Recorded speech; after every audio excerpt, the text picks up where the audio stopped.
It's now day 4 of searching for survivors of Mexico's devastating earthquake, and there is hope. Let's go live to NBC's Mariana Atencio right now, who is at that textile factory in Mexico City where the rescues took place overnight. Mariana, give us an update.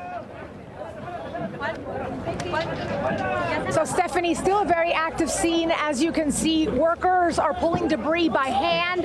They're pulling this rope that you see here frantically, pulling beams, pulling debris. We even saw them pull a car of what was left of this textile factory's parking lot. This was a 3-story building that was completely flattened by the earthquake, and workers are standing on what's left of this factory. You guys mentioned hope, and there's a lot of hope on the ground here, especially because those 2 rescues happened here on this very site overnight. I just spoke to a first responder here, and he told me that he's lost a lot of good people after this earthquake, but that hope is the last thing he will lose. There are people here that have been on site for 3 days. There's a medical unit set up here, psychological help for them and for some of the families that have come inquiring for their loved ones. And I also just spoke to President Enrique Peña Nieto's press person for an update. He also tells me that there was an overnight rescue at another area about 8 miles from where I'm standing now at Colonia Condesa,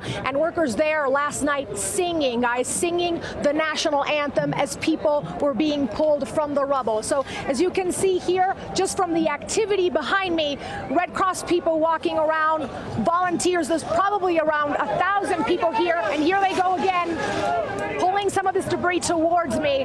It is not unsafe to be standing here, but they will not wait for you to get out of the way because they're frantically working. They know every single minute is of the essence here, and that is the scene at this textile factory.